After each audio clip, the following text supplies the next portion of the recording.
안녕하십니까?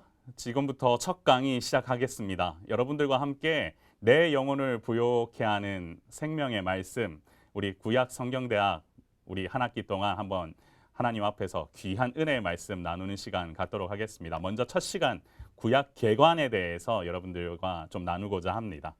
여러분, 성경 구절 한번 읽고 시작할까요? 시작. 기록된 바 내가 야곱은 사랑하고 에서는 미워하였다 하신과 같으니라. 로마서 9장 13절 말씀. 아멘. 자, 보십시오. 성경대학을 시작하면서 제가 하필이면 고른 메시지가 왜 이것이었을까? 여러분 혹시 궁금하지 않으십니까? 여러분들 여기서 나라고 하는 거는 분명히 하나님께서 이제 야곱은 사랑하고 에서는 미워하였다 이런 얘기인데요.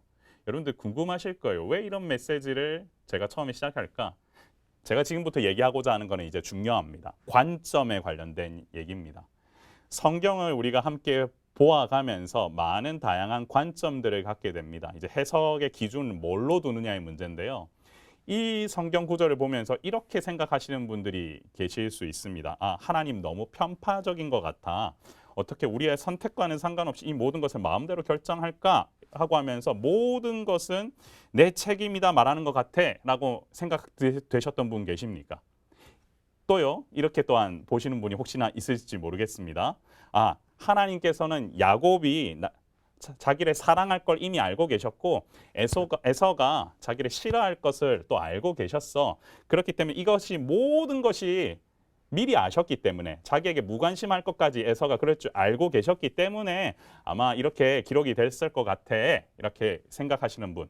예, 바울이 그렇게 또한 하나님의 말씀을 기록했다고 생각하시는 분 계실 수도 있을지 모르겠습니다. 그런데 여러분, 제가 첫 번째 반응했던 그 설명은 무엇이냐면요. 자유주의적 관점에서 성경을 볼 때 그런 해석을 낳게 됩니다. 하나님이 신뢰할 수 없다. 하나님은 모든 것을 인간에게 책임을 돌린다. 이런 관점으로 본인의 이성적 관점에 있어 판단하는 것을 자유주의적 관점이라 하고요. 또한 두 번째로 어떤 관점이 있느냐? 제가 두 번째 얘기했던 기억나십니까? 하나님께서는 이미 야곱이 나를 사랑할 걸 알고 있었고 또한 에서가 나를 싫어할 걸 알고 있었다. 이 얘기를 하는 거는 어디 관점이냐면 이것은 여러분들 알미니안적 관점이라고 합니다.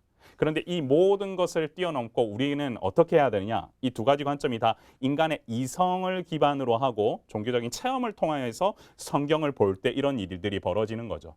나의 경험과 나의 기준이 어떻게 보면 하나님을 이해할 수 없음에도 불구하고 모두 다 그것들로서 모든 것을 판단하고자 할 때 이런 오류에 빠지게 됩니다. 그런데 중요한 건 무엇이냐? 우리가 성경을 읽을 때는 반드시 하나님의 주권과 그리고 인간의 책임이라고 하는 이 두 가지 틀에서 우리가 성경을 이해해야 합니다.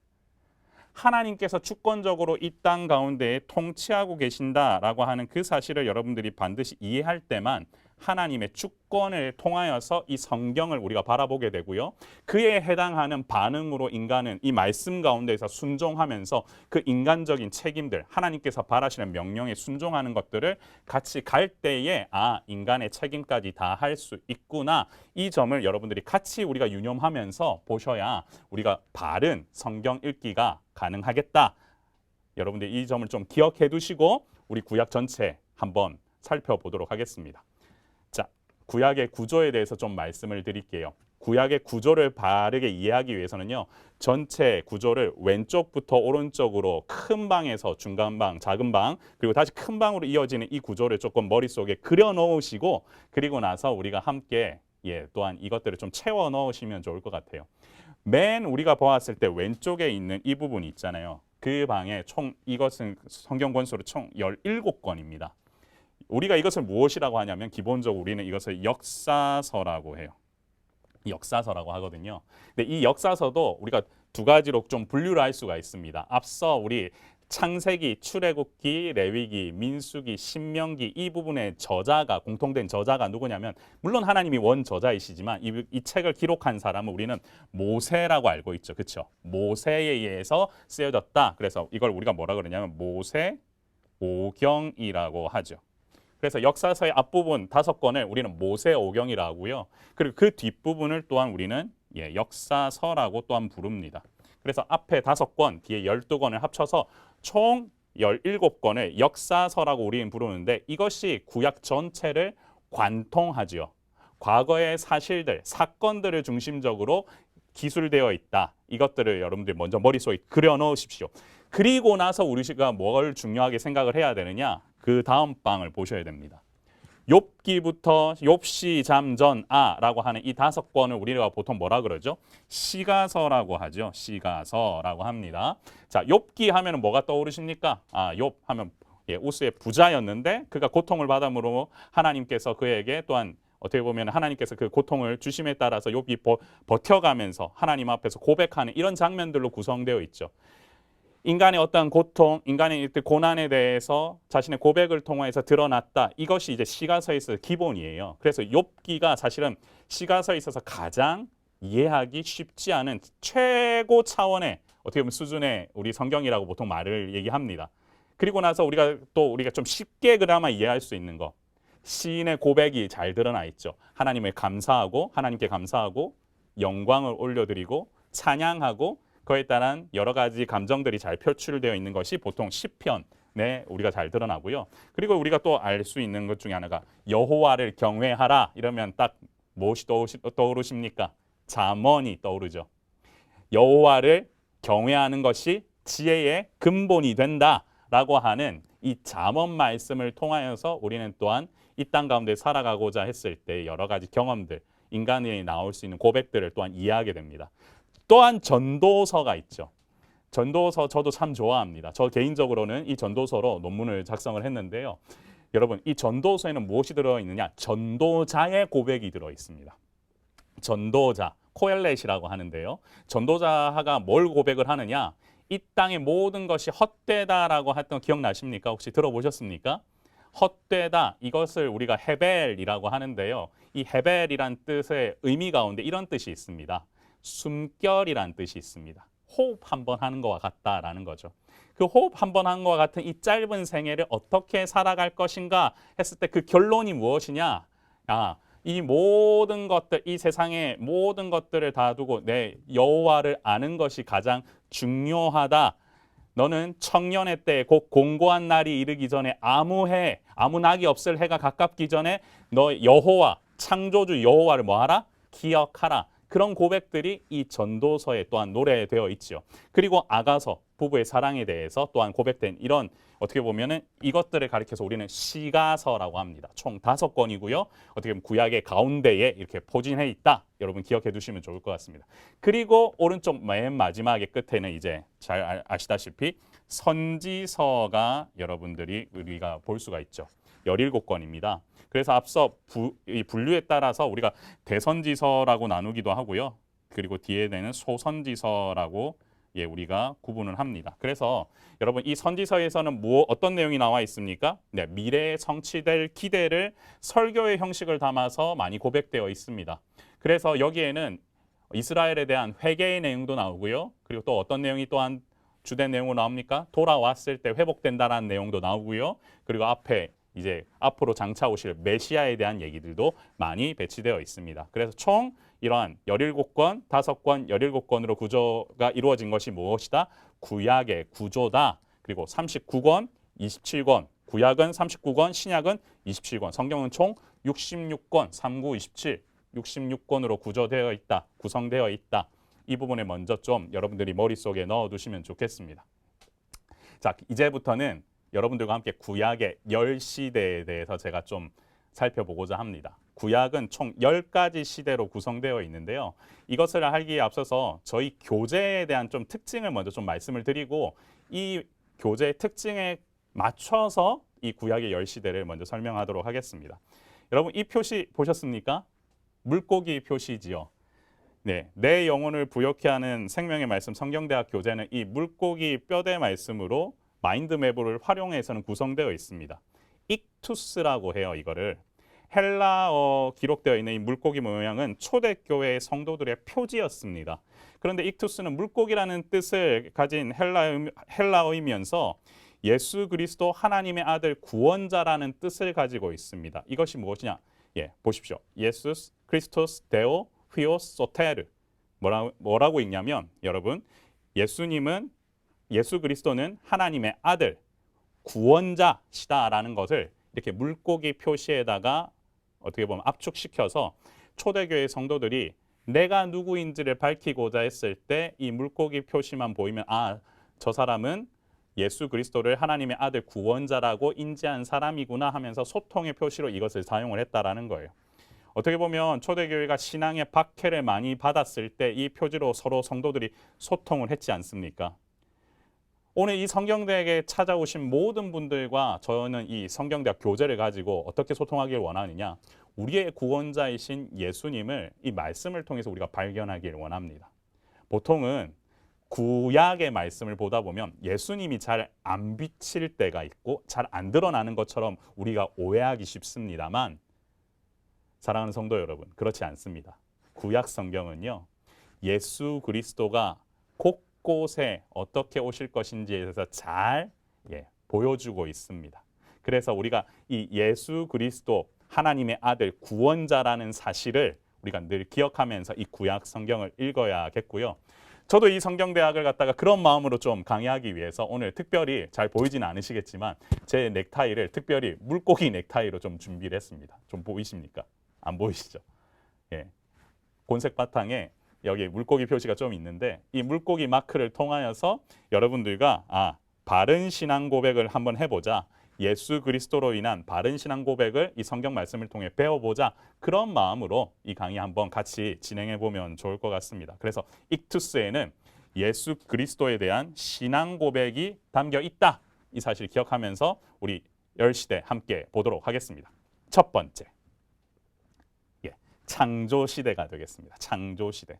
여러분, 창조시대를 잘 보시면요, 성경에 보통 어느 부분을 말하느냐, 모세오경 중에서 창세기 1장부터 11장까지의 말씀을 두고 우리가 창조시대라고 합니다. 이 부분을 우리는 또 다른 표현으로 원역사라고 하죠. 원형이 된다라는 겁니다. 하나님께서 천지를 창조하시고 그리고 인류를 거기서 또한 만들어서 세우시고 인류를 만들어서 세우시면서 보기 좋다고 하셨는데 그 인류가 타락하고 그리고 그 타락한 인류가 계속해서 이어져 가면서도 불구하고 노아라고 하는 한 사람을 통해서 다시금 그들을 통하여서 어떻게 보면 회복의 역사, 타락한 인류를 또한 심판하시는 이 노아를 통해서 회복의 역사를 이어가시고 그리고 또 그 인류가 계속해서 계승되어 오다가 바벨탑 사건으로 정리되는 것까지 이 부분을 총 보면은 창조 시대라고 우리가 하는데요. 그 연대를 보시면 창조부터 데라의 죽음이 있었던 주전 2090년까지를 우리가 창조 시대라고 합니다. 그리고요, 그 장소는 에덴에서 하란. 여러분, 에덴에서 하란이라고 하는 이거는 좀 기억을 해두셔야 됩니다. 에덴 하면 에덴 동사 우리가 원형이잖아요. 하나님이 처음 창조하셨던 장소. 하란 하면은 갈대아 우르에서 아브라함이 떠나서 어떻게 됩니까? 하란으로 이동을 하죠. 거기서 마무리되는 장면까지 데라가 죽는 장면까지가 여기 창조 시대다. 이렇게 아시면 되겠고요. 핵심 내용은 네 사건으로 분류되어 있습니다. 네 사건. 첫 번째, 창조죠. 하나님께서 천지를 창조하셨습니다. 그렇죠? 천지를 창조하셨고요. 그 다음에 창조 이후에 하나님께서 심히 보기 좋다고 하셨음에도 불구하고 인간은 선악을 알게 하는 나무의 실과를 따먹으면서 어떻게 일어납니까? 타락하게 됩니다. 이 타락의 역사에 대해서 하나님께서는 뭐로 반응하시냐면 홍수 심판을 통해서 다시금 모든 이 땅을 정리를 하시지요. 그런데 이 홍수 심판 이후에 무지개 약속을 주시면서 언약을 주시면서 이 땅에 이제는 더 이상 물로 심판하지 않겠다. 그러면서 다시금 그들에게 이 백성에게 또한 재창조의 역사를 허락하시고 그렇게 시간이 흘렀는데도 불구하고 어떻게 되느냐? 인류가 다시금 하나님을 하나님의 그 어떻게 보면은 권한에 계속 도전하는 장면이 나오는 거죠. 그것이 바로 바벨탑 사건입니다. 그래서 다시 어떻게 됩니까? 흩어지게 되죠. 여러분, 창조 시대만 이해를 잘 하셔도요, 성경 전체를 이해하는 데 무리가 없습니다. 왜 그러냐? 잘 보십시오. 하나님께서 사람을 만드셨어요. 사람이 살 수 있는 공간을 만드셨어요. 그곳에서 하나님과 잘 교제하면서 살면 인간은 모든 것을 다스리고 통치할 수 있게 됩니다. 하나님의 주권의 대리 통치자이기 때문에 여기서 좀 잘 기억하십시오. 인간은 하나님의 주권을 이어받아서 통치할 수 있는 무엇이다? 대리 통치자. 이 개념을 좀 잘 기억해 두시면 좋을 것 같아요. 그 대리 통치자로서 살아가면 되는데 그 대리 통치자로서의 권한을 넘어서게 되는 거죠. 그래서 죄를 범하게 되고요. 그 죄를 범한 인간들이 다시금 하나님께서는 심판하셨다가 다시 죄를 또 범하자 어떻게 되냐? 흩어버리신다. 이것이 어떻게 보면 하나님께서 이 땅의 인류를 어떤 관계를 맺기를 원하시나를 잘 알 수 있는 부분입니다.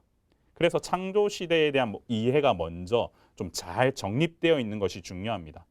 그런데 우리가 창조하면 딱 떠오르는 게 뭡니까? 하나님의 역사가 어떻게 되는 겁니까? 시작되는 거죠. 그렇습니다.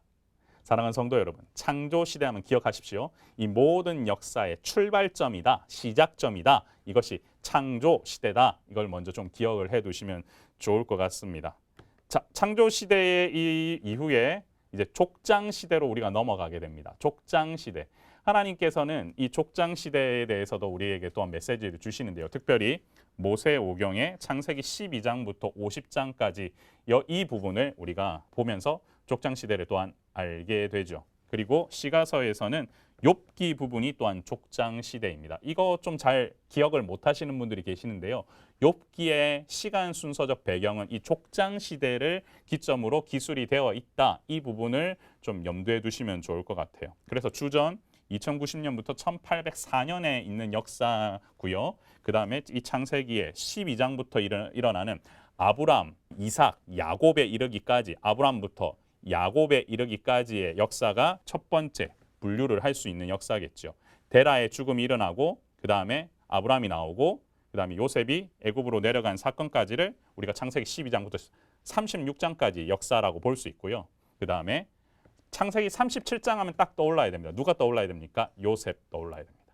37장부터 50장에 이르기까지의 역사, 요셉이 애굽으로 내려간 사건, 팔려서 내려간 사건부터 요셉이 죽을 때까지의 93년의 역사가 또한 여기에 시간적 배경이다. 그래서 욥기 또한 족장 시대의 사건을 기록한 시가서라는 점 기억해 두시면서 이 족장 시대의 연대적인 것도 같이 한번 이해를 하시면 좋을 것 같습니다. 그리고 장소는요. 하란에서 가나안으로 이동하게 되죠. 그리고 가나안에서 어떻게 됩니까? 애굽으로 가게 됩니다. 이 기점이 되는 거는 여러분들 잘 아실 겁니다. 처음 출발점은 어떻게 됩니까? 갈대아 우르에서 하란으로 갔다가 하란에서부터 족장 시대가 시작이 되잖아요. 그리고 나서 가나안으로 오게 되고요. 가나안에서 기근을 맞게 됨으로 인해서 또한 애굽으로 가게 되죠. 요셉에 있는 애굽으로 가게 되는 여기에 이런 장소적 변화가 있다라는 것 같이 우리가 좀 염두에 두시면 좋을 것 같고요. 핵심 내용은 네 사람에 관련된 얘기입니다. 족장에 대한 얘기라는 거죠. 아브람, 이삭, 야곱, 요셉 이렇게 되는 네 사람에 대한 이야기고요. 좀 더 여기서 우리가 좀 핵심을 둬야 되는 인물이라면 사실은 아브람이고요. 그리고 아브람, 이삭, 야곱이고 요셉만 또한 우리가 보면 안 되고 사실은 요셉과 유다를 같이 좀 더 보시면 더 좋겠다라는 생각을 합니다. 왜 그러냐? 예수 그리스도께서는 결국에는 족보상으로는 유다의 족보가 그렇게 통하여서 오시게 된단 말이죠. 그래서 야곱의 12아들을 다 기억하시면서 요셉이 중요하긴 하지만 같이 유다도 같이 기억을 해 두시면 좋겠다. 그래서 창세기 뒷부분을 읽다 보면 갑자기 유다 다말 사건이 나오고 이런 어떻게 보면 역사적 흐름에서 조금 다른 것 같은 장면들이 나오는 이유가 그런 뜻에서 그게 기술이 되어 있다. 이걸 좀 아셔야 됩니다. 왜 요셉 얘기가 쭉 가다가 중간에 유다 다말 사건이 나올까? 이건 이제 다다음 시간 정도에 우리가 보게 될 건데요. 그런 부분들이 왜 기록이 되어 있느냐? 하나님께서 저자에게 모세를 통하여서 보여주시고자 하는 관점 자체가 아브람, 이삭, 야곱, 요셉이 기본이지만 그를 통하여서 또한 유다를 통하여서도 나중에는 누구를 예표하고 있냐면 예수 그리스도가 이렇게 오신다라는 사실을 또한 보여주기 위해서 이 역사적 사실이 끼어 들어가 있거든요. 그래서 그런 부분들을 같이 이해하시면서 족장 시대를 보시면 되겠습니다. 여러분, 족장 시대는 하나님께서 주신 약속을 믿음으로 바라보고 나아가는 족장들의 이야기입니다. 그래서 족장 시대를 우리가 기억을 할 때는 무엇을 중시해야 하느냐? 언약을 중시해야 됩니다. 뭐냐고요? 언약. 하나님께서 족장들에게 주시는 언약, 일방적인 언약. 우리는 이걸 무조건적 언약이라고 하거든요. 그리고 일방적인 언약. 그러면서 하나님께서는 그 하나님의 그 말씀들을 이 족장들에게 선포하시면서 이런 언약 관계를 요구를 하시죠.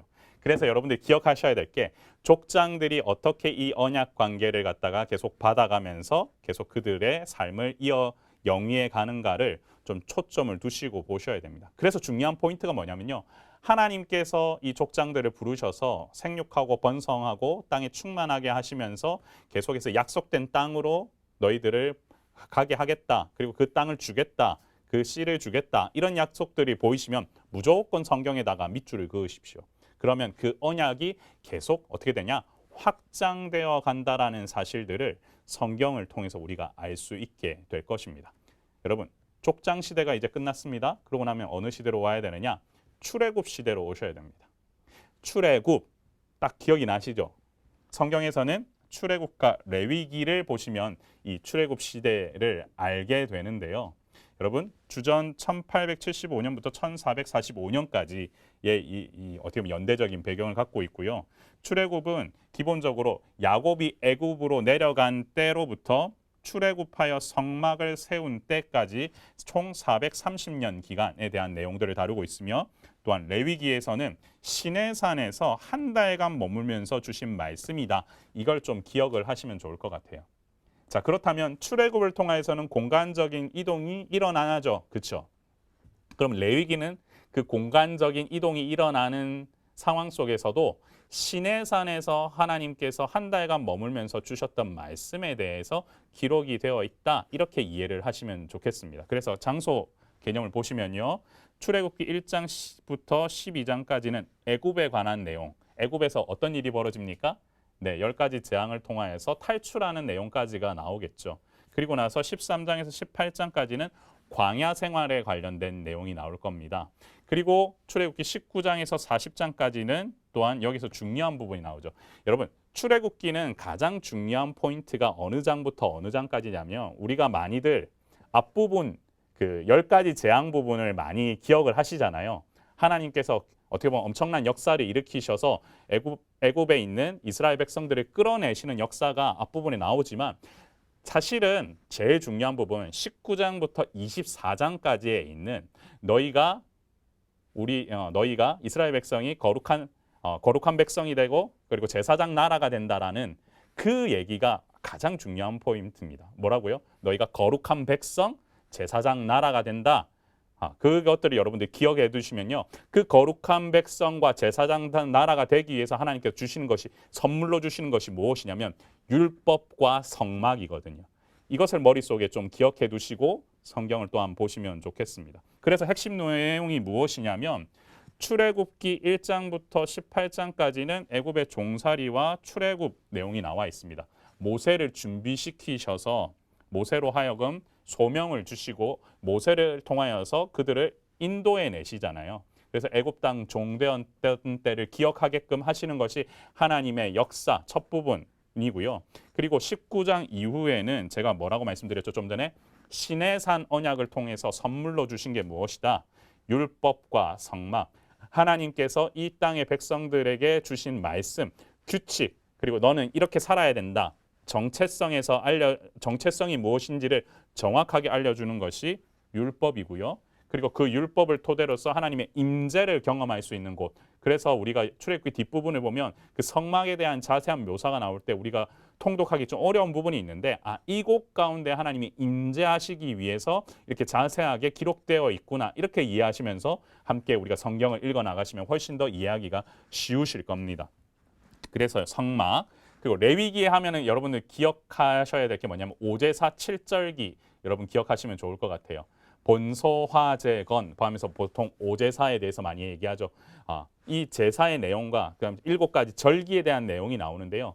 근데 레위기를 이렇게만 이해하시는 것도 좀 좋지만 사실 레위기는 가장 중요한 개념이 무엇이냐면 거룩함과 정결에 관련된 내용입니다. 레위기에서 가장 중요한 건 거룩함과 정결에 관한 내용. 거룩이라고 하는 것은 무엇입니까? 하나님 앞에서 죄를 범하지 않는 것을 거룩이라고 합니다. 정결은 무엇입니까? 반대가 부정이잖아요. 하나님께서 이 백성 가운데에서 정결법 규정을 통하여서 어떤 이것들을 먹어야 되고 이것들을 또한 이거는 먹지 말아야 되고 하면서 너희가 하나님께 어떻게 보면은 구별된 백성으로서 너희가 너희 정체성을 지켜나가기 위해서 주신 거거든요. 그래서 유대인들에게는 먹어야 될 것도 있고 먹지 말아야 될 것도 있고 이런 부분들이 이 구약 시대에는 있었어요. 그래서 정결함과 부정이라는 것들을 여러분들이 또한 그것을 기억을 해 두셔야 레위기를 이해할 수 있습니다. 자신의 백성에 대한 정체성 부여를 위해서 이렇게 준비해 두셨다. 그래서 이 출애굽 시대에는 우리가 내용으로서 율법, 성막, 그리고 오제사 7절기와 동시에 거룩함과 정결에 대한 규정 같이 기억을 해 두시면 좋겠습니다. 그래서 정리해 보면 출애굽 시대는 구원받은 이스라엘 백성이 하나님의 언약 백성으로 세워지는 시대다. 여러분 이렇게 이해하시면 좋을 것 같아요. 구원받은 언약 이스라엘 백성이 하나님의 백성으로 언약 백성으로 세워지는 시대다. 이렇게 우리가 좀 이해하고 또한 넘어가시면 좋겠습니다. 자, 광야 시대입니다. 출애굽을 끝으로 어떻게 되었습니까? 광야 시대가 도래하게 되었죠. 그리고 나서 그들이 출애굽을 하면서 이제 광야 시대가 도래하게 되었죠. 그래서 민수기와 신명기를 통해서 우리는 광야 시대의 이야기들을 우리가 좀 알게 되는데요. 여러분 이 시의 연대는 주전 1444년부터 1405년 사이고요. 민수기의 내용은 기본적으로 약 40년간의 얘기들이 기록되어 있는데 여기 어떻게 보면 표시되어 있는 민수기 1장 1절과 민수기 10장 11절의 말씀을 여러분 성경책에서 한번 표시를 하십시오. 여기 보면은 이스라엘 자손이 애굽 땅에서 나온 둘째 달 첫째 날에 여호와께서 시내 광야 회막에서 모세에게 말씀하셨다. 그리고 10장 11절은 어떻게 되어 있습니까? 둘째 해 둘째 달 20날에 또한 이렇게 성막에서 구름이 떠올랐다 하면서 여러분들 보시면 약 20일을 포함한 총 39년의 기간이 이 기간 동안 어떻게 보면 나와요. 이 민수기를 통하여서. 그래서 여러분 40년 가운데에서도 자세하게 기술되어 있던 20일 그리고 그 다음에 또 약 39년간의 이야기가 이 민수기를 통해서 우리가 볼 수 있다라는 걸 먼저 좀 염두에 두시고요. 신명기는 기본적으로요. 출애굽한 지 40째 해 11째 달 첫째 날부터 시작을 하고요. 주전 1405년경에 약 1개월간을 다루는 본문이 신명기입니다. 그래서 모압 편지에서 첫째 달 한두 달 동안 첫째 달과 둘째 달 한두 달 동안 머물면서 주신 말씀인데 총 모세의 세 가지 설교가 어떻게 보면 큰 뼈대고요. 그를 통해서 주신 말씀들이 온전히 기록되어 있다. 이렇게 이해하시면 되겠습니다. 민수기 백성들을 세는 거잖아요. 광야 백성들을 세면서 그들을 통하여서 어떻게 보면 하나님께서 인도에 가시는지를 우리가 보게 되는데요. 광야를 지나 모압까지 이르는 어떻게 보면은 장소적인 변화가 있고요. 신명기 하면은 모압 평지에서 모세를 통해 하나님께서 주시는 말씀들, 모세의 어떻게 보면 대표적인 세 가지 설교로 구성되어 있다. 이렇게 여러분들이 좀 기억을 해두시면 좋겠습니다. 그래서 우리가 기억할 때 광야 시대 하면은 민수기 하면 방황의 역사다 이렇게 보시면 되고요. 광야 시대 자체가 그렇잖아요. 방황의 시대인 것 같다. 그리고 신명기는 모압 언약을 토대로 백성들과 다시금 어떻게 보면 하나님과 관계를 맺기를 원하시는 그런 내용들이 구성이 되어 있다라는 거죠. 그랬을 때 광야 시대는 하나님의 함께 하심과 신실하심을 경험할 수 있게 된다라는 것들 여러분들이 좀 기억해 두시면 좋겠습니다. 자, 정복 시대입니다. 광야 시대가 끝났어요. 그리고 나서는 어떻게 되죠? 약속의 땅으로 들어가는 장면이죠. 약속의 땅으로 들어갈 때 모세에서 누구로 바뀝니까? 여호수아로 바뀌게 됩니다. 리더가 교체가 일어나게 되는 거죠. 이때의 시기 한번 보실까요? 모세에서 여호수아로 넘어간 시기는 주전 1405년부터 주전 1390년까지의 얘기고요. 이스라엘의 가나안 정복 초기인 주전 1405년부터 여호수아가 죽는 주전 1390년경 사이의 역사를 기록하고 있다라고 보시면 되겠습니다. 그래서 여호수아 1장부터 12장은 정복 전쟁의 역사라면 여호수아 13장부터 24장까지는 정착하는 단계의 역사다. 이렇게 좀 머릿속에 두시면 좋을 것 같아요.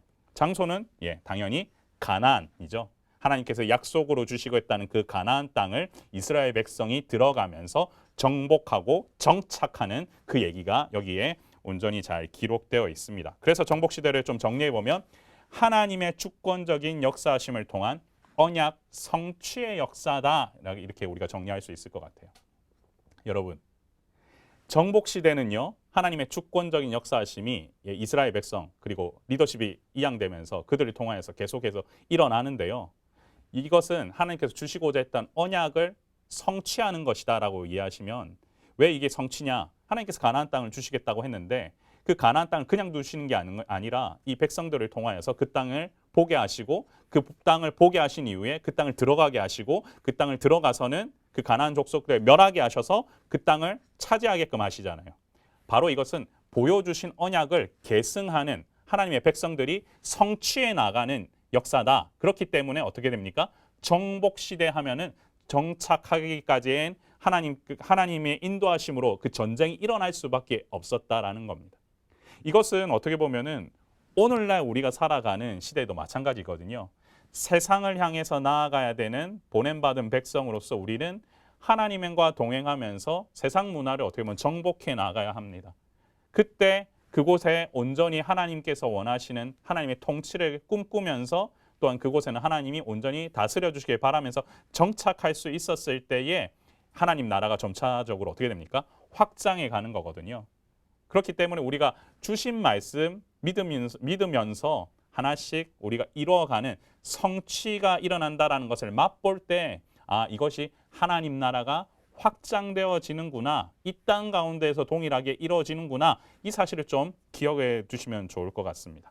그래서 여러분들 또한 우리가 보시면 되겠고요. 사사시대 보도록 하겠습니다. 사사시대는요, 역사서에서 사사기와 룻기를 말하고요. 연대는 총 400년간 동안 이루어집니다. 그래서 여호수아는 주전 1390년경에 죽고요. 그리고 마지막 사사인 사무엘이 생을 마감하기 기간까지 추가되어서 기록이 되어 있고요.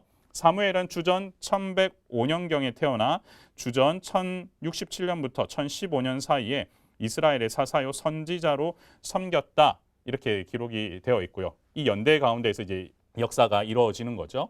그래서 가나안, 모압을 기점으로 일어나는 사사시대, 여러분들 기억하시면 좋을 것 같습니다. 주요 내용은 7번의 악순환, 그런데 그 악순환 속에서도 하나님께서 이방 여인 룻을 통하여서 어떻게 보면은 하나님의 역사를 계속해서 이어가게끔 하시는 거예요.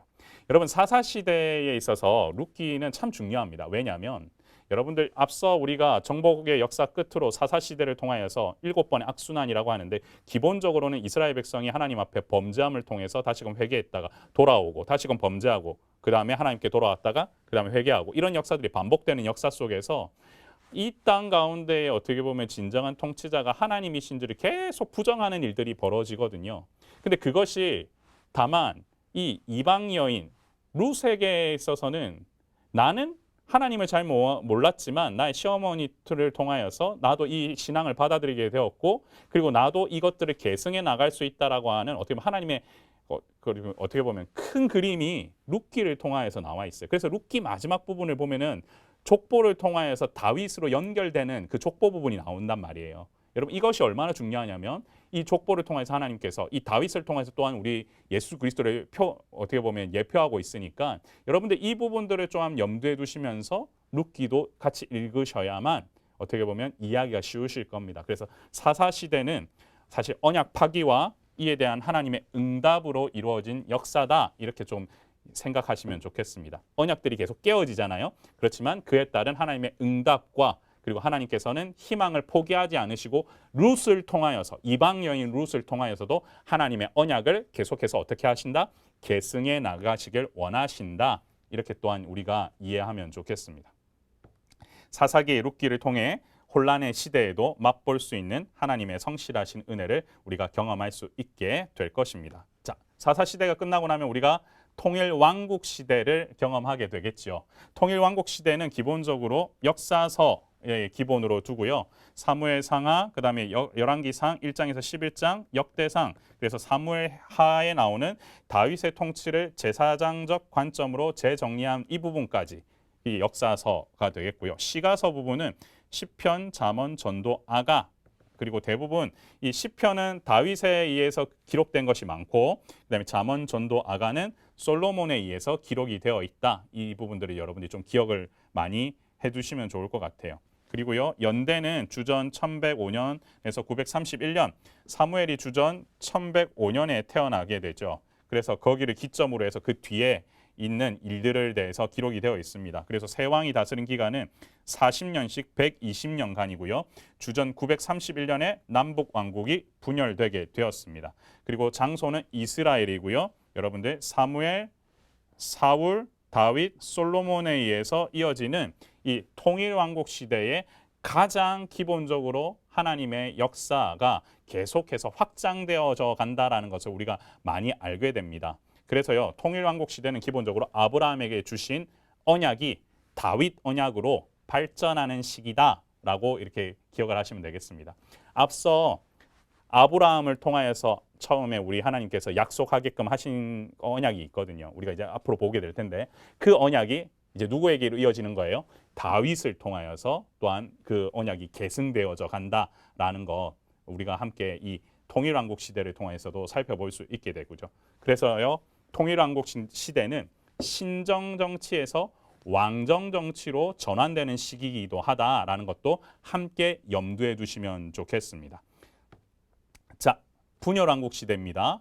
여덟 번째, 분열왕국 시대는요, 기본적으로 역사서, 그 다음에 선지서 중에서 역사서는요, 열왕기상 12장부터 22장까지, 열왕기하, 그리고 역대하는 또한 솔로몬과 남왕국의 유다 역사를 제사정적 관점에서 재정리한 부분, 이 부분을 우리가 분열왕국 시대라고 하고요. 선지서로는 이스라엘, 북이스라엘의 호세아와 아모스에 대한 얘기, 아모스 선지자, 그리고 아수르는 요나와 나훔 선지자에 대한 이야기, 그리고 남왕국 유다에는 예레미야부터 하박국, 미가, 스바냐, 이사야, 예레미야가 요엘에 관련된 얘기가 또한 등장하고, 에돔에 대해서는 오바댜 선지자에 대한 얘기를 통해서 우리가 좀 살펴볼 수 있게 됩니다. 자, 그랬을 때 연대는요, 약 400년 동안인데요. 왕국이 분열된 주전 931년부터 주전 538년에 반포된 고레스의 조서까지를 우리가 여기를 분열왕국 시대라고 얘기를 합니다. 그래서요, 장소는 남유다, 이스라엘, 그리고 에돔까지를 포함해서 여기서 우리가 다루고요.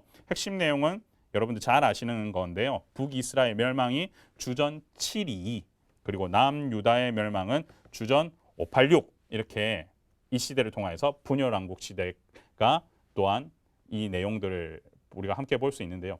분열왕국 시대에서는 딱 하나 기억하셔야 됩니다. 제대로. 무엇이냐? 희망보다는 죄악의 관점에서 서술된 역사입니다. 이들이 하나님 앞에서 우상을 섬기면서 잘못된 신앙을 갖게 되는 거죠. 하나님만 바라보지 않았기 때문에 언약이 계속 파기가 되게 되었고, 그를 통해서 선지자들이 무엇을 외칩니까? 너희가 잘못됐다. 너희가 이 언약 파기는 하나님 앞에 정말 불순종한 것이다. 그렇기 때문에 이제는 이것은 모든 것이 다 이스라엘이 잘못했기 때문에 일어난 일이다 해서 분열왕국 시대는 언약은 이스라엘에 의해 파기된 것이다 라는 부분들이 계속해서 나오게 되고요. 선지자들이 이 부분들을 짚죠. 그리고 이 언약 파기에 대해서 하나님께서는 어떻게 응답을 하시느냐? 하나님께서는 심판으로 응답을 하십니다.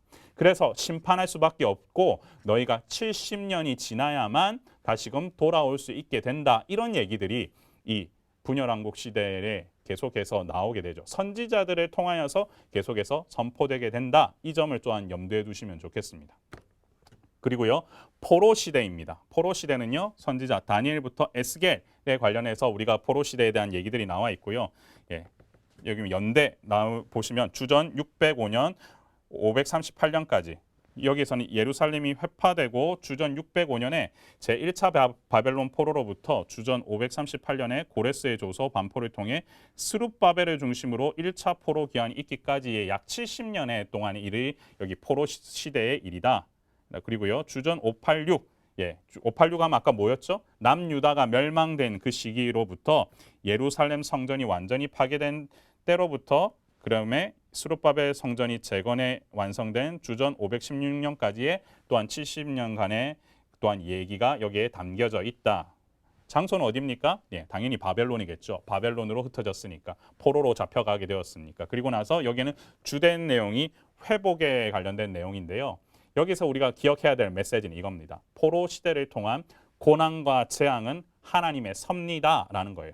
여러분, 고난과 재앙도 하나님의 섭리다라는 게 여기에 반드시 드러나게 됩니다. 하나님께서는 이스라엘 백성에게 이 부분에 대해서 분명히 강조하시면서 이들이 회복되기를 바라시지, 이 고난과 재앙을 통해서 그냥 그냥 어떻게 보면은 망해가는 게 하나님의 뜻인가 생각인데 그게 아니라 하나님께서는 그들이 그렇게 돌아오길 바라는 거예요. 심판을 통해서라도 죄에 대해서는 정확하게 짚고 그 다음에는 하나님께 다시 돌아올 수 있도록, 그래서 고난과 재앙도 하나님의 섭리라는 것이 이 포로 시대를 통하여서 잘 드러나게 됩니다.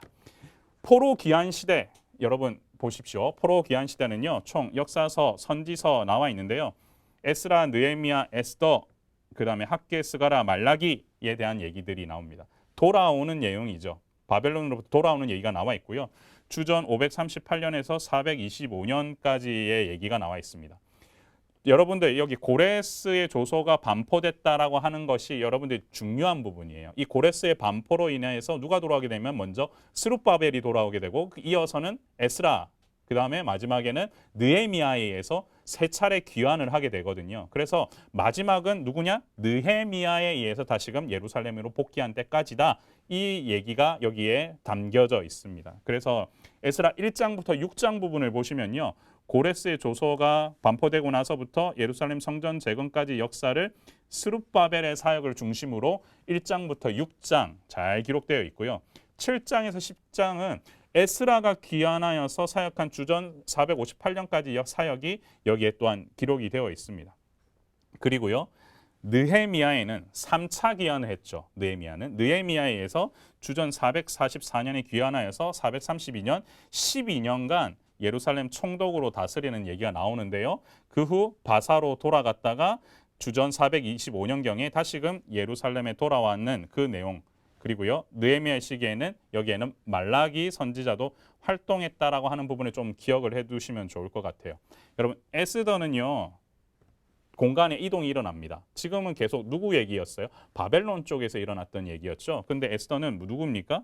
여러분 페르시아의 여러분 왕비로서 여기서 페르시아 바사 제국에서 일어났던 일들을 우리가 다루고 있는데요. 에스라 6장과 7장 사이에 약 58년간의 공백이 있는데 그 기간 중에 약 10년간의 이야기가 바사에서 일어났던 이야기를 여기 에스더에 기록을 하고 있습니다. 그래서 여러분 보시면 예루살렘과 바사에 관련된 페르시아에 대한 이야기가 장소적으로 같이 이 부분에 나와 있거든요. 핵심 내용은 에스라 1장 6부터 6장까지 여기에서 보면은 성전의 회복이 있고 에스라 7장부터 10장까지 백성들의 회복으로 나와 있고요. 느헤미야는 성벽의 회복, 에스더는 바사 제국의 왕비, 이 내용들이 중점적으로 나와 있습니다. 제가 이 부분을 조금 설명을 하고 좀 여러분들 이어서 또 나가기 원하는데요. 일단은 제가 이 부분에 대한 내용까지 먼저 조금 말씀을 드리고 좀 마무리하고 잠깐 브레이크 했다가 다시 이어서 강의를 할게요. 여러분 포로 귀환 시대를 외우실 때는 정리하실 때는 센이라고 외우시면 좋아요. 센이 뭐죠? 스룹바벨. 처음에는 스룹바벨, 그다음에 에스라, 그다음에 느헤미야에 의해서 다시 회복이 일어납니다. 스룹바벨은요. 이름 자체가 어떻게 나와 있냐면 바벨론에 대한 슬픔이란 뜻을 가지고 있는 게 스룹바벨이에요. 그로 통하여서 다시금 뭐가 일어나냐면 성전이 재건이 되죠. 처음에는 예루살렘 성전이 누구에 의해서 지어집니까? 솔로몬에 의해서 지어지고 두 번째는 스룹바벨에 의해서 재건이 일어납니다. 그리고 나서요. 스룹바벨에 이어서 누가 또한 등장합니까? 학사 에스라가 등장하죠. 학사 에스라는 율법을 백성들에게 전달하면서 백성들의 회복을 갖다가 선포를 합니다. 자, 그랬을 경우에 이들이 다시금 어떻게 됩니까? 백성들이 말씀을 통해서 회복이 일어나게 되죠. 느헤미야는 마지막 3차 기원을 통해서 무엇을 한다고 말씀을 드렸나요? 성벽 재건을 합니다. 이 모든 것이 무엇이냐면 성전을 재건하고 그 성전을 통해서 말씀을 통해서 성도들을 회복시키고 그리고 성벽을 통해서 안전하게 만드는 이 절차를 통해서 하나님께서 무엇을 이루어 가시느냐? 함께 재건의 역사를 이루어 가신다라는 거예요. 여러분들이 이것을 잘 기억하신다면 머릿속에 처음부터 창조 시대부터 그다음에 지금 말씀드렸던 포로 귀환 시대까지를 한 번에 잘 정리할 수 있게 될 것입니다. 잠깐 쉬었다가 이어서 다시금 강의 시작하도록 하겠습니다.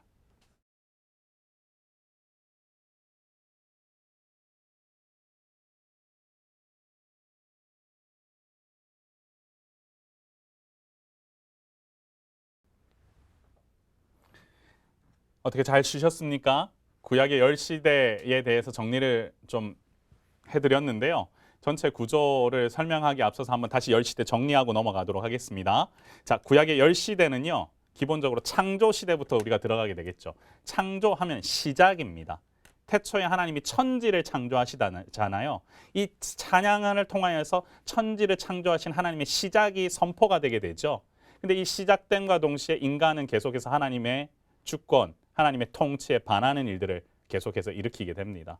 그런데 중요한 거는 이런 과정 속에서 하나님께서는 한 사람을 통하여서 또한 한 사람을 통하여서 또한 한 사람을 통하여서 또 한 사람을 통하여서 역사를 이어가게 하시죠. 그 시대가 어디냐면 족장 시대입니다. 족장들과의 언약을 통해서 하나님께서는 무엇을 보여주셨느냐?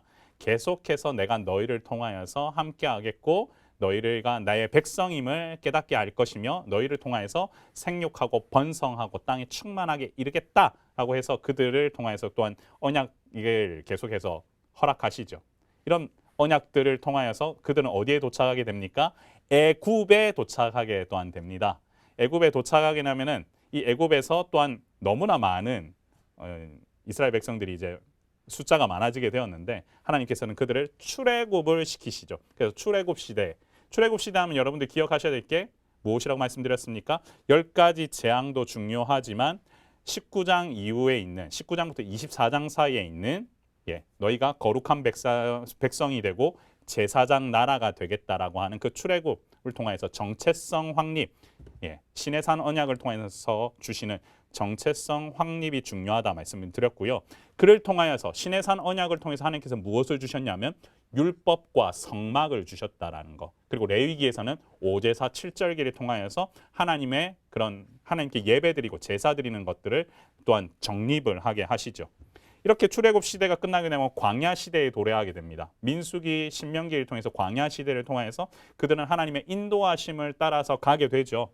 그리고 모압 평지에 이르러서 또한 모세가 설교를 통하여서 하나님께서는 또한 그들에 대한 말씀, 메시지를 주세요. 그리고 나서 광야 시대가 끝나면서 이제 리더십 교체가 일어나게 됩니다. 모세가 죽고 여호수아에 의해서 가나안을 정복하게 이르게 되죠. 그래서 가나안을 정복한 이 시대를 우리가 가리켜서 뭐라고 했습니까? 정복 시대. 그래서 정복 시대를 통해서 여호수아는 그 땅 가운데 정복과 정착을 이루게 되었다라고 말씀을 드렸습니다. 정복 시대가 끝나고 나서 땅에 정착이 일어나게 되면 온전하게 하나님만 제대로 통치하면서 따라 하나님의 통치 가운데 있었으면 됐는데 그들 가운데에 이제 하나님을 온전히 섬기지 못하고 죄를 범하게 되는 일들이 벌어지게 된 거죠. 이를 통하여서 사사시대 하면 우리가 기억나는 게 방황하면서 이들이 하나님 앞에 죄범함을 너무나 많이 일으켰다는 것을 우리가 기억을 하셔야 됩니다. 그리고 사사시대 이런 어떻게 보면 암흑기라고 볼 수 있는 시대에도 하나님께서는 하나의 희망을 주셨죠. 누굴 통하여서요? 룻 여인을 통하여서 이방 여인이기는 하지만 그를 통하여서 하나님께서는 계속해서 언약을 이어가고 계신다라고 말씀을 드렸습니다. 어떻게 보면 사사시대 이 암흑기와 같은 때에 룻의 이야기는 소망과도 같다 볼 수 있겠죠. 사사시대가 우리가 끝나고 나면 어디로 이어집니까? 사사시대 마지막 사사인 사무엘이 마무리를 짓고 나면은 통일왕국 시대로 이어지게 됩니다. 그래서 여러분 사울, 다윗, 솔로몬에 의해서 이스라엘 백성이 이제 왕에 의해서 통치를 하게 되는 신정 통치가 아니라 왕정 통치로 이어지는 장면들이 이 통일왕국 시대에 일어나게 되는데요. 이때 가장 많이 번성하게 되죠. 그래서 이 부분도 중요하다 말씀을 드렸고요. 그리고 나서 어떻게 됩니까? 왕국이 분열되게 됩니다. 북이스라엘과 남유다로 나눠지게 되고 그리고 나서는 이들이 이렇게 나눠지게 되는 가장 근본적인 이유는 뭐죠? 우상 숭배와 동시에 하나님 앞에서 죄를 범했기 때문입니다. 그래서 하나님께서는 이들을 어떻게 하십니까? 바벨론으로 포로로 잡혀가게끔 하시죠. 그래서 사실은 북이스라엘부터 먼저 망하게 되죠. 그래서 아수르에 의해서 망하게 되는 우리 그것들 한번 보았고요. 그리고 남유다는 바벨론에 의해서 망하게 되어서 포로로 잡혀가게 됩니다. 이것을 우리가 가리켜서 포로 시대다. 근데 이 포로 시대에 또한 어떤 얘기를 많이 하게 됐냐면 죄를 많이 범했다 보니까 선지자들에 대한 메시지가 계속해서 흘러나오게 되었다. 우리가 이것도 한번 같이 보았고요. 그리고 포로 귀환 시대. 그러면서 제가 마지막에 뭘 말씀드렸습니까? 센 기억나십니까? 스룹바벨이한 첫 번째 1차 기한. 근데 스룹바벨 하면 뭘 떠올리셔야 된다고요? 성전을 재건했다. 그리고 두 번째 에스라에 의한 학사 에스라에 의한 또한 성도들을 회복시키기 위해서 말씀으로 회복시켰던 장면. 여러분 기억나십니까? 그리고 에스라 이후엔 누구입니까? 느헤미야에 의해서 총독 느헤미야에 의해서 또한 예루살렘 성벽을 또한 재건하는 장면을 통해서 성전을 재건하고 그다음에 말씀을 회복시키고 그다음에 성벽을 통하여서 이스라엘의 함께 재건의 역사가 일어났던 이 시기 포로 귀환 시대까지 우리가 10가지 시대를 한번 정리해 보았습니다. 이제는 이 10시대를 기점으로 해서 여러분들 좀 더 자세한 내용들을 조금 구조를 좀 설명을 드리고자 하는데요. 자, 제가 처음에 설명드렸던 내용들이 이 10가지 물고기 뼈대 속에 들어가 있습니다. 그래서 보시면 창조시대, 족장시대, 창세기에 기록되어 있고요. 출애굽시대는 출애굽기와 레위기, 그 다음에 광야시대에는 민수기와 신명기, 그리고 정복시대에는 여호수아를 통해서 우리가 살펴보았고요. 그리고 사사시대, 사사기와 룻기, 그리고 통일왕국 시대는 사무엘상하, 그리고 열왕기상, 열왕기하는 분열왕국 시대, 포로 시대, 그 다음에 포로 귀환 시대 이렇게 통하여서 역사서라는 큰 고속도로를 이렇게 마련했다면 물고기 뼈대 가장 중심되는 등뼈를 어떻게 보면 이 뼈대를 우리가 놓았다면 이것을 기점으로 해서 이제 역사서에 어떻게 보면은 제사장적 관점으로 보았던 역대상, 역대하, 남유다에 대한 얘기들이 좀 더 자세히 배포되어 있고요. 에스더 하면 아까 무엇이었죠? 네, 바사 제국에서 일어났던 이야기들이 같이 이렇게 어떻게 보면 조금 살점의 한 부분으로서 더 제시가 되어 있습니다. 거기에 이제 무엇이 붙어야 되느냐? 시가서가 붙어야겠죠. 시가서를 보시면요, 첫 번째 우리 위에 족장시대 욥에 대한 얘기가 있었다. 기억나시죠? 그리고 노래가 흥왕하고 하나님께 대한 감사 이런들의 표현들이 계속 흘러나왔던 거는 대부분이 다 어디였냐면 통일왕국 시대를 기점으로 해서 일어나게 되었고요. 그 다음에 분열왕국 시대를 통해서 이 노래들이 더 많이 나오게 되었다. 여러분들 그걸 기억하시면서 이 시편, 잠언, 전도, 아가 얘기들을 좀 보시면 좋을 것 같아요.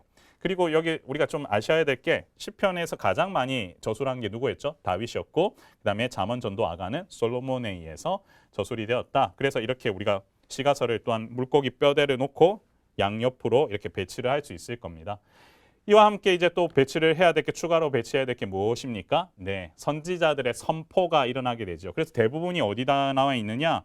여러분 여기 분열왕국 시대에 호세아, 아모스, 요나, 나훔 그리고 여러분 예레미야부터 이렇게 선지자들을 우리가 얘기들을 갖다가 배치할 수 있고요. 다니엘, 에스겔을 통해서 포로 시대 얘기, 여러분들 내용들 잘 아실 겁니다. 다니엘 하면 기억나시잖아요, 그죠? 그리고 포로 귀환 시대의 얘기들까지 학개, 스가랴, 말라기를 통해서 우리가 살펴보게 됩니다. 이렇게 구약의 10시대를 이렇게 정리를 해보았고요. 추가적으로 구약 개관에 있어서 또한 중요한 부분이 뭐냐면 구약의 지리에 관련된 부분인데요. 한번 간단하게 살펴보도록 하겠습니다. 현대 중동은요, 기본적으로 여러분들 이렇게 터키, 시리아, 그다음에 이라크, 이란, 사우디아라비아, 요르단, 이집트, 시나이반도, 이스라엘 이렇게 나와 있죠. 여러분들 이곳에 보시면 어떤 마음이 드십니까? 대부분 다 모슬렘의 영향 가운데 있어요. 그래서 여기 많은 또한 우리 선교사님들께서 계시는데 우리가 이 땅을 보면서는 기도하는 마음이 절로 일어날 수밖에 없습니다. 그런데 이 땅이 대부분은 성경이 앞서 말했던 그곳들이 여기에 다 어떻게 보면 이 땅을 기점으로 일어난 이야기들이거든요. 좀 더 우리가 자세히 살펴보면요, 고대의 중동의 모습은 이러합니다. 자, 여러분 잘 아시는 부분인데 한번 살펴볼게요. 홍해 그리고 지중해를 기점으로 여러분들 이 바다를 기점으로 이런 모습으로 있는 것을 우리가 뭐라고 하냐면 비옥한 초승달 지역이라고 합니다. 비옥한 초승달 지역이라고 하는데요. 이 지역에 대한 설명은 여러분들 교재에도 이제 같이 보시면서 오시면 되는데 1906년에 5권의 이집트 역사서인 Asian Records of Egypt이라고 하는 집필한 브레스테드가 이 지역을 처음 비옥한 초승달 지역이라는 용어를 사용해서 이 지역을 설명을 합니다. 여기 보시면 가장 중요한 건 이제 티그리스, 유프라데스 강을 기점으로 해서 이렇게 어떻게 보면 이 지역이 형성되어 있잖아요. 그렇죠? 이 땅은 그래서 결국 기본적으로는 소출이 풍성한 비옥한 땅이었습니다. 그래서 이 땅에서 우리가 우리가 역사 시간에도 많이 배웠는데 어떤 문명이 출발합니까? 메소포타미아 문명이 출발하잖아요. 그래서 성경의 역사에서도 이 메소포타미아 지역은 참 중요한 지역인데요. 메소포타미아란 말의 뜻이 무엇이냐면 강 사이에 있는 땅이란 뜻입니다. 그래서 티그리스와 유프르테스 강을 상류로부터 흘러나온 이 퇴적층 자체가 어떻게 보면 강유액이 쌓여놓으면서 매년 범람하였다. 그래서 항상 이 땅에서는 땅이 비옥했다라고 하게 되었죠. 그리고 이 비옥한 땅을 기점으로 해서 이 부분까지 우리가 같이 살펴봐야 돼요. 왜요? 처음에 이 땅을 출발지 갈대아 우르에서 누가 출발합니까? 아브라함. 그리고 여기가 하란으로 이동했다가 결국 어디로 가죠? 가나안으로 이동하게 되죠. 우리가 가나안은 하나님께서 우리 이스라엘 백성에게 보여주신 약속의 땅입니다. 이 땅은 아프리카와 아시아를 어떻게 보면 있는 다리와도 같은 역할을 하고 있는 곳이긴 하지만 또 중요한 것은 뭐냐면 이 땅을 들어가기 위해서 많은 이스라엘 백성들이 어떻게 보면은 하나님의 인도하심에 따라 또한 그것을 믿고 따라가면서 많은 일들이 경험했잖아요. 그래서 이 가나안 땅에 대한 우리가 보통 이야기도 함께 중요하게 살펴볼 필요가 있겠죠. 그리고 이 가나안 땅과 함께 우리가 또한 중요하게 보아야 될 땅이 어디입니까? 애굽, 이집트입니다. 가나안에서 어떻게 되죠? 애굽, 이집트로 이스라엘 백성이 요셉의 때에 그리고 야곱의 가족들이 이렇게 오게 되잖아요. 이 나일강은 기본적으로요, 규칙적인 범람과 동서 국경을 보호하는 산악과 사막의 자연지형 때문에 이집트 문명이 나일강에서 발휘하게 되는데요. 이집트 문명을 두고 여기 보면은 역사가들은 이집트의 이른바 위대한 고립이 영농에 기반을 둔 안정적 통치 구조와 질서 있는 사회를 이룩하는 초석이 되었다라고 말해주고 있습니다. 이스라엘 백성은 애굽에서 종살이를 하다가 이제 애굽에서 나오게 되었잖아요. 그런데 여기서 우리가 좀 가만히 우리가 살펴봐야 될 게 이들이 계속해서 금송아지를 또한 만들기도 하고 그 우상을 섬기려고 했던 거는 기본적으로 이 애굽의 문화권에 영향을 받았던 행위라고 보시면 되겠습니다. 이들은 기본적으로 태양신을 섬기면서도 소를 갖다가 되게 중요시했어요. 왜 그럴까요? 이런 비옥한 땅에서 농경 문화가 발달했기 때문에 그들은 소를 가장 중요시했는데 이 소에 대한 우상 문화가 계속해서 누구한테까지 흘러가게 된 겁니까? 이스라엘 백성들이 자연스럽게 배우게 된 거죠. 하나님만을 섬겨야 되는데도 불구하고 이스라엘 백성들이 온전히 하나님을 섬기지 못하도록 했던 가장 기본이 뭐였냐면 자신들이 어떤 문화 속에서 젖어들어 있었느냐가 이들의 정체성을 헷갈리게 했던 거예요. 그래서 이 애굽 문화로부터 하나님께서는 어떻게 보면은 이스라엘 백성을 탈피하시기 위해서 출애굽을 시키셨다. 그래서 이 애굽에 대한 이런 지역도 우리가 좀 중요하게 살펴보면서 이 지역이 어떠한 기점을 가지고 어떠한 문명이 또한 계속해서 확장되었고 그 영향을 받은 이스라엘 백성들이 어떤 삶을 살았는지가 이해가 선행이 되어야 성경의 역사를 좀 더 자세하게 이해할 수 있게 될 것입니다. 자, 그리고요 아라비아 반도 얘기가 나오는데요. 여러분 애굽과 가나안 사이에 어떻게 보면 이 두 가지 메소포타미아와 또한 이집트 사이를 여기 부분이죠. 사막 부분, 이 부분은 저희가 아라비아라고 하는데 어떻게 보면 문명을 갈라놓는 사막 지형이기 때문에 자연스럽게 이 지형은 어떻게 보면 구분이 될 수밖에 없어요. 여러분 아라비아의 요단 동편에는 보통 이제 모압과 암몬 족속이 정착을 합니다. 모압과 암몬 족속 하면은 누가 떠오르냐면 아브라함 조카 롯과 두 딸의 근친 상간에 의해서 기원을 둔 어떻게 보면 단일 민족 집단이었는데요. 모압과 암몬은 대대로 여호와의 총회에 들어올 수 없는 저주의 대상이기도 했습니다. 암몬의 우상신 밀곰과 몰록 그리고 모압의 우상 그모스는 이스라엘에게 끊이지 않는 두통거리였는데 모압 사람 중에 가장 유명한 성경 인물은 아마도 룻이겠죠. 제가 룻 얘기를 많이 드렸잖아요. 그리고 에돔 족속에 대한 얘기도 이 아라비아 반도에 위치한 족속 중에 한 부분인데요.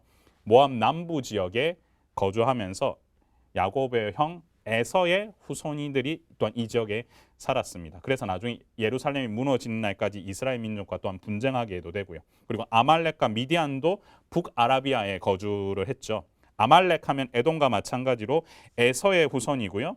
이스라엘 민족이 출애굽할 때 또한 이스라엘과 전쟁하고 약탈하고 괴롭혔던 장면이 또한 출애굽기 17장에 또한 나옵니다.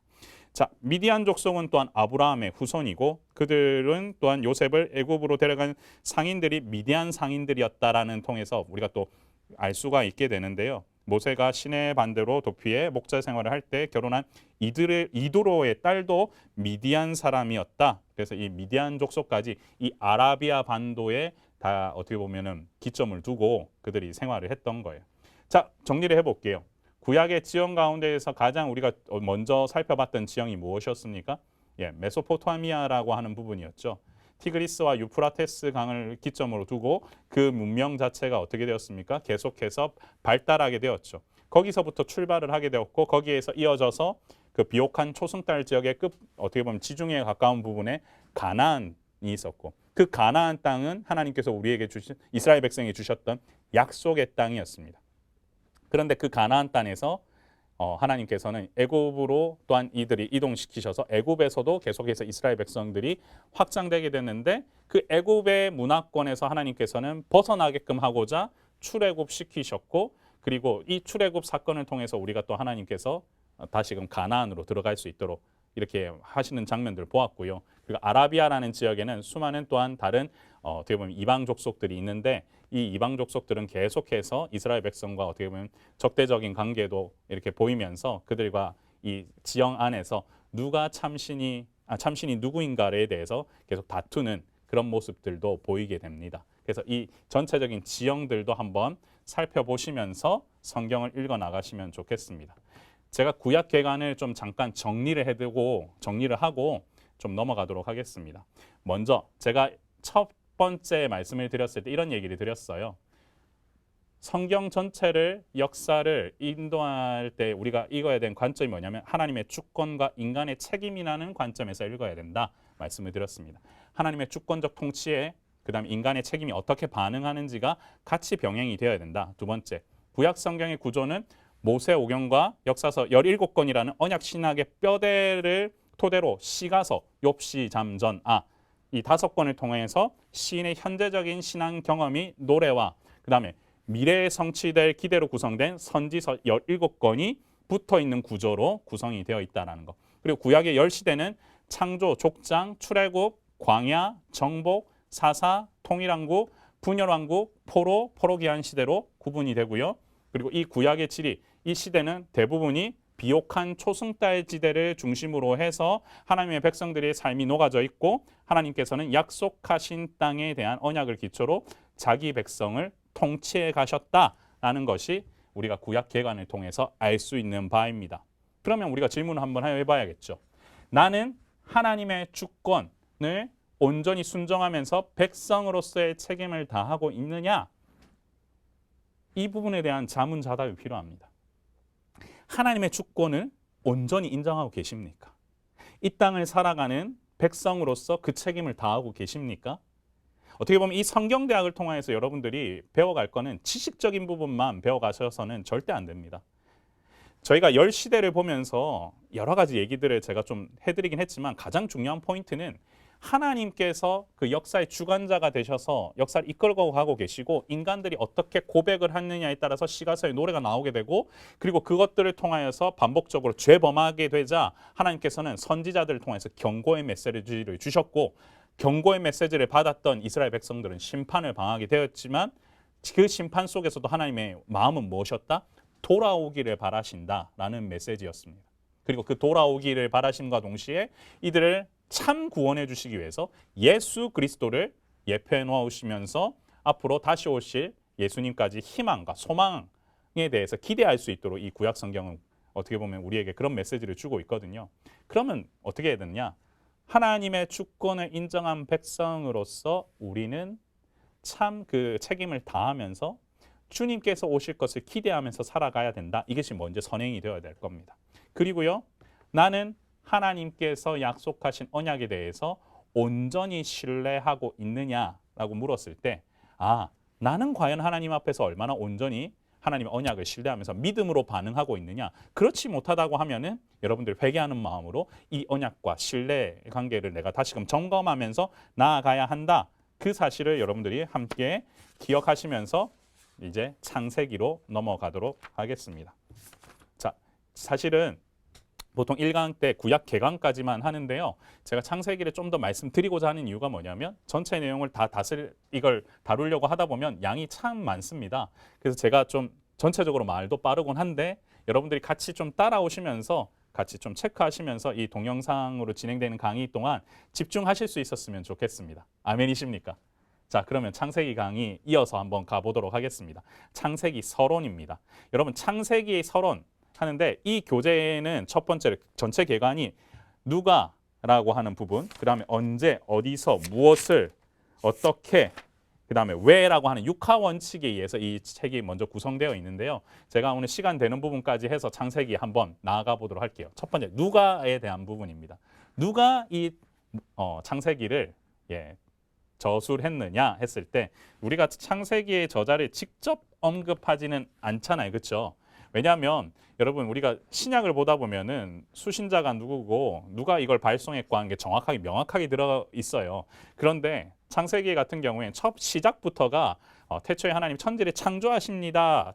창조하신다라는 그 내용으로 되어 있지 이것을 누가 썼느냐라는 부분이 나와 있지는 않거든요. 그렇지만 우리가 이것들을 알고 있어요. 누가 썼는지 알고 있죠. 그건 왜 알고 있냐? 성경에서 증명을 해주기 때문에 알고 있는 거예요.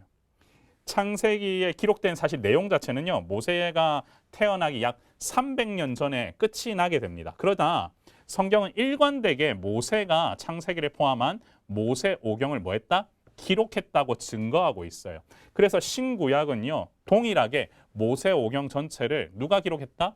모세가 기록했다라고 증거합니다.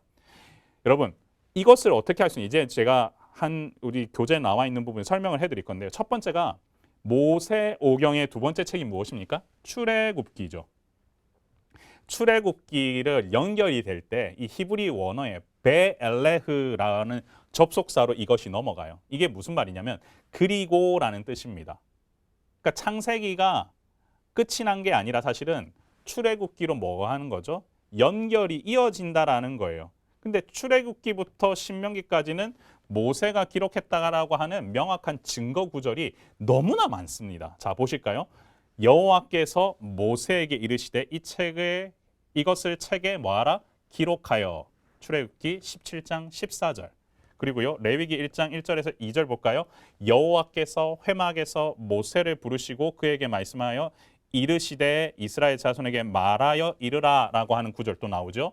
민수기 33장 2절 볼까요? 여기도 모세가 여호와의 명령대로 그 노정을 따라 그들이 행진한 것을 뭐했다? 기록하였으니. 그리고 모세가 이스라엘 무리에게 선포한 뭐다? 말씀이다. 신명기 1장 1절. 대표적인 구절들을 여러분들 교재에 어떻게 보면 교재에 있는 것들을 설명을 해드렸어요. 여러분 구절들 보시면서 아셔야 돼요. 모세에 의해서 기록되어 있는 책이다. 그리고 앞부분 창세기에서 출애굽기에 연결될 때도 그리고로 연결되어 있다. 그래서 기본적으로 이 모든 것들이 모세가 저술하고 기록했다는 것을 증명해주고 있다는 부분이죠. 그리고요. 모세가 죽은 후에도 동일하게 이것들에 대해서 기록이 남아 있어요. 여호와께서 여호수아에게 하신 말씀 그리고 다윗이 솔로몬에게 유언으로 남긴 말에도 어떻게 되어 있냐면 모세의 율법이라고 명시되어 있습니다. 모세의 율법. 그래서 여러분 보시면요. 우리 여호수아 1장 7절에 보면 오직 강하고 극히 담대하여 나의 종 모세가 내게 명령한 그 율법이라고 기록되어 있죠. 그 다음에 왕상 2장 3절에도 모세의 율법에 기록된 대로 지키라 라고 되어 있습니다. 여러분 지금 제가 말씀드리는 이 구절들은 여러분 구절 책 강의한 좌측에 나와 있으니까 밑줄 그어 가시면서 같이 따라오시면 되겠습니다. 그리고 가능하시면 성경에다가도 이 부분 제가 특별히 볼드체에다가 밑줄 그어 놓은 부분이 있잖아요. 그 부분을 표기하시면서 보시면 모세가 저작했다. 모세가 기술했다라고 하는 부분들을 잘 볼 수가 있으실 거예요.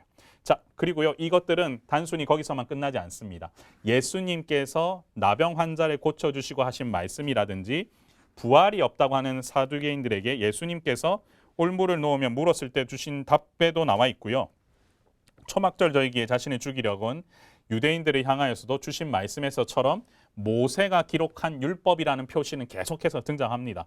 자, 보시면 마태복음 8장 4절 얘기도 모세가 명한 예물을 드려 나와 있지요. 그다음에 마가복음 12장 26절에도 너희가 모세의 책 중 가시나무 떨기에 관한 글 이렇게 나와 있습니다. 그다음에 요한복음 7장 19절에도요.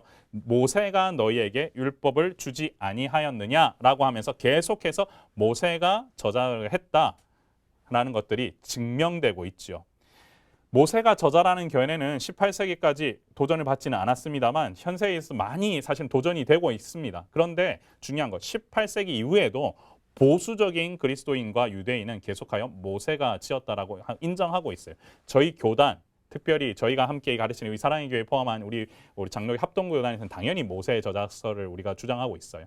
근데 이것들에 대해서 제가 신학교를 다닐 때 가장 우리가 모세 오경에 대해서 보수적인 입장에서 기술한 책이 대표적인 책이 무엇이었냐면 세일 해머라고 하는 분이 지은 책이에요. 제가 그 부분을 좀 인용을 해왔거든요. 한번 보실까요? 모세 오경은 책이다라고 하는 큰 카테고리 안에 첫 번째 모세 오경은 단권의 책이다라고 되어 있습니다. 단권의 책이다. 5부분으로 나눠 있는 것은 촉이지만 이것이 방대한 작품을 여러 개의 두루마리에 기록하는 전통을 반영하고 있다는 결론을 내리는 것이 안전하다라고 되어 있으면서요. 이러한 구분은 원래의 것이 아니라는 것도 역시 분명하다. 원래의 작품은 뭐였다? 한 권의 책이었다. 무슨 말인지 이해되십니까? 창세기부터 창출, 레민, 신 이게 한 권의 책이었다라고 하는 것. 그리고 이것들이 어떻게 보면 초기에 조금 나눴을 뿐이지 원래는 이것 자체는 한 권의 책이었다는 게 이 세일 해머의 견해고요. 두 번째, 한 명의 저자를 가지고 있다라는 부분이에요. 모세오경은 기록된 본문이라는 사실이 의미하는 또 다른 중요한 점은 그것이 한 명의 저자를 가지고 있다는 사실이다. 누군가가 그것을 기록할 것뿐만 아니라 그 저자는 하나의 목적을 가지고 기록을 하려고 했다라고 나와 있고요. 또 세 번째, 모세오경은 문학이다라고 되어 있습니다.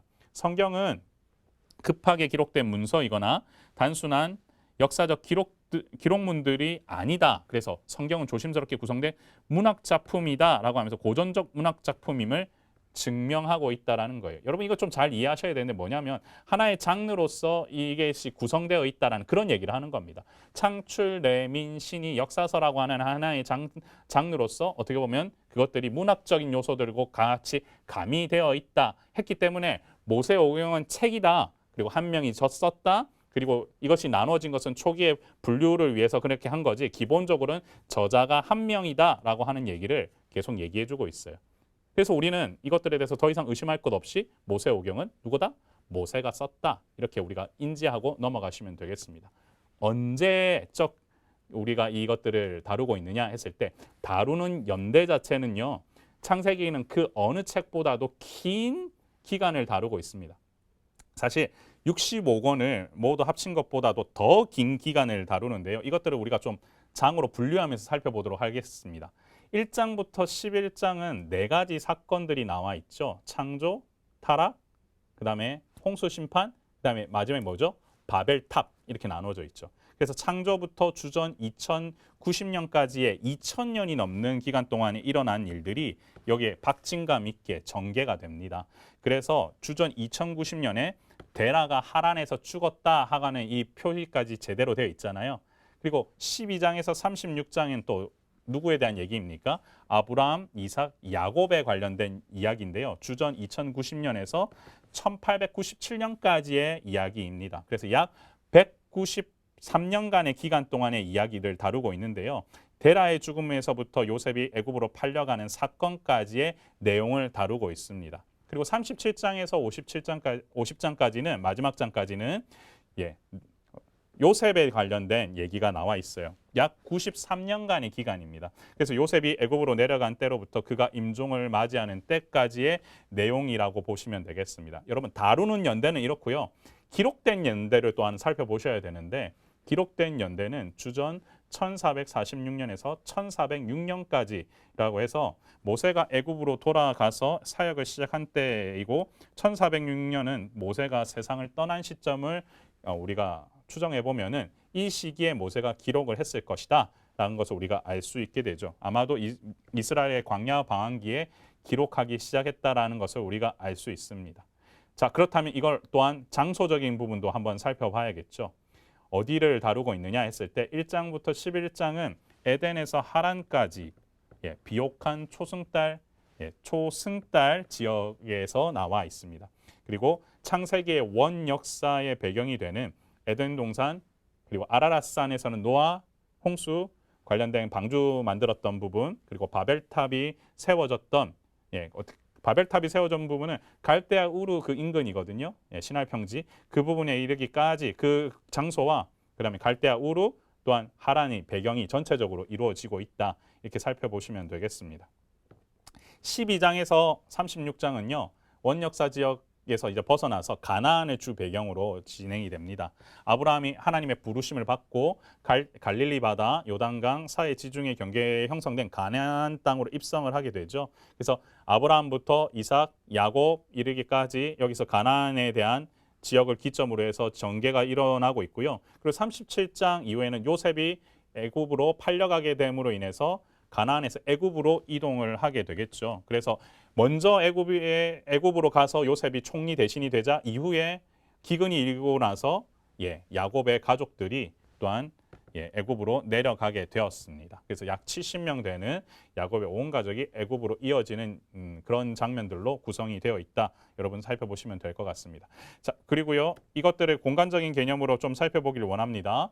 여러분 갈대아 우르라고 하는 공간에서 아까 하란이라는 곳으로 아브라함이 이제 장소를 이동하기 시작하죠. 그리고 가나안으로 이르러서 애굽으로 갔다가 다시금 출애굽을 통하여서 가나안으로 나오는 장면들이 나오는데요.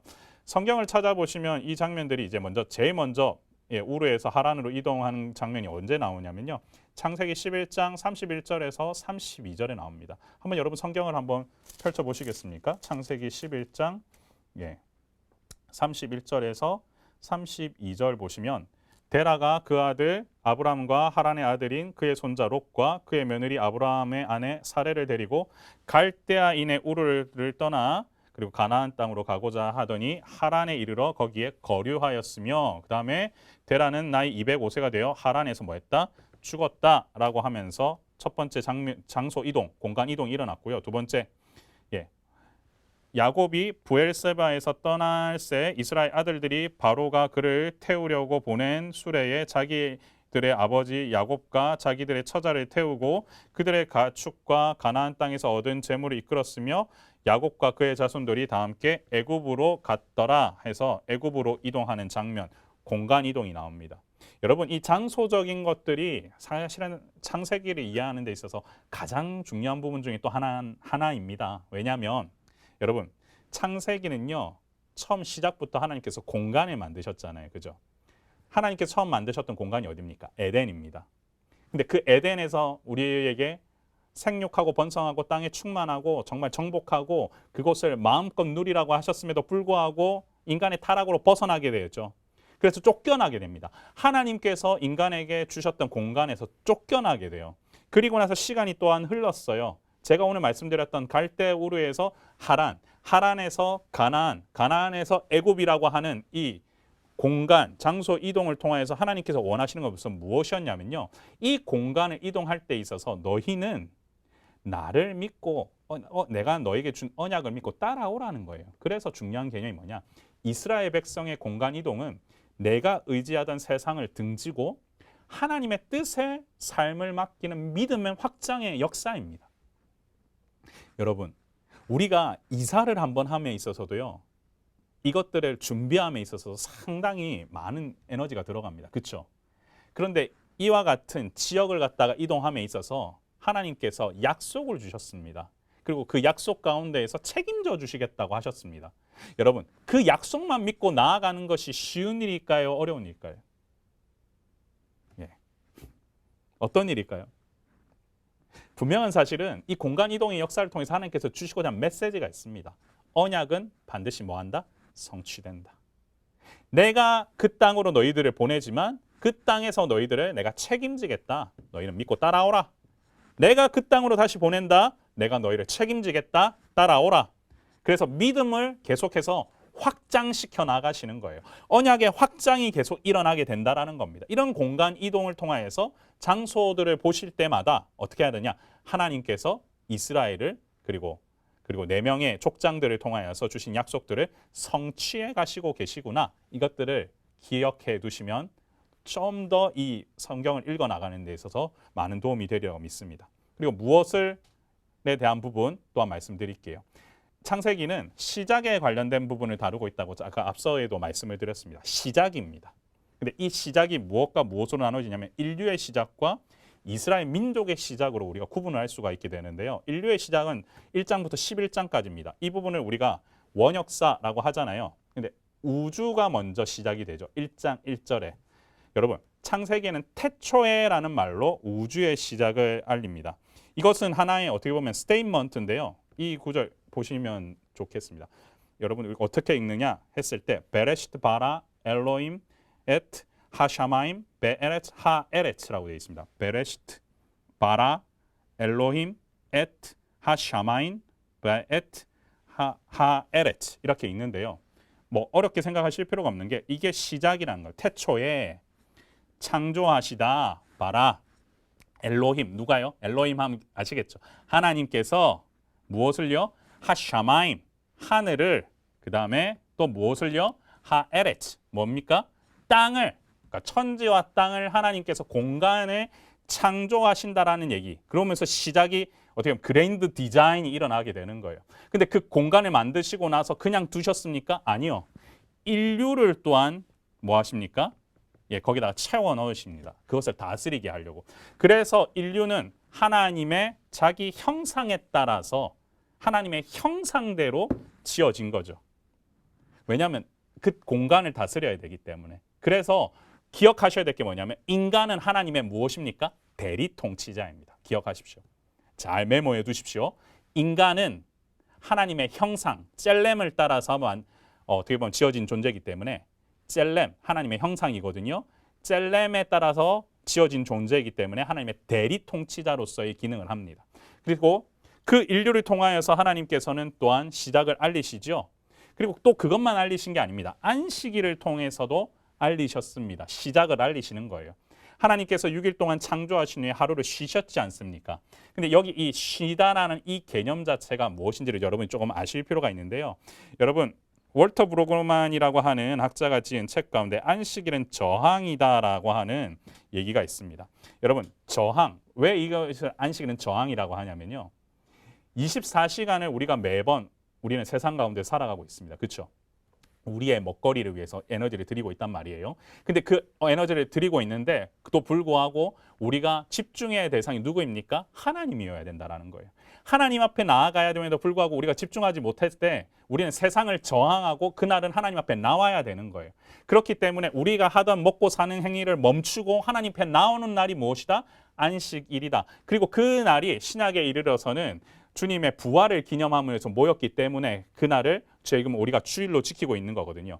이 날 또한 하나님께서 만드심으로 무엇을 하게 하셨다? 인류로 하여금 하나님을 온전히 바라보게 하시고 세상을 어떻게 보면 등지고 나와서 하나님께 집중하게 만드신 날이 안식일이었다라는 거예요. 그리고요. 결혼을 또한 만드셨죠. 결혼은 기본적으로 이 개념을 갖고 계셔야 됩니다. 내 뼈 중에 뼈요, 살 중에 살이라 라고 하는 이 성경 구절. 이거 누가 한 말입니까? 아담이 한 말입니다. 하나님이 하신 말이 아니야. 아담이 한 말입니다. 내 뼈 중에 뼈요, 살 중에 살이다. 옆에 있는 나의 배우자에게 내 뼈 중에 뼈고 살 중에 살이다. 이를 통해서 뭘 하게 하신 거죠? 같이 가족을 시작하게끔 또한 하신 거죠. 가족을 통해서 함께 시작하게 하셨음에도 불구하고 인류는 무엇을 하게 되냐? 하나님께 도전함으로 말미암아 죄가 또한 들어오게 됩니다. 거기에서 우리가 기억해야 될 것이 무엇이냐? 너희가 죽을까 하노라라고 했던 이 뱀의 얘기를 우리가 기억을 해야 됩니다. 여러분, 너희가 죽을까 하노라고 했던 이게 사실은 죽을까 하노라가 아니죠. 뭡니까? 죽는다, 정령 죽는다라고 하는 메시지를 비틀었어요. 죄라는 거는요.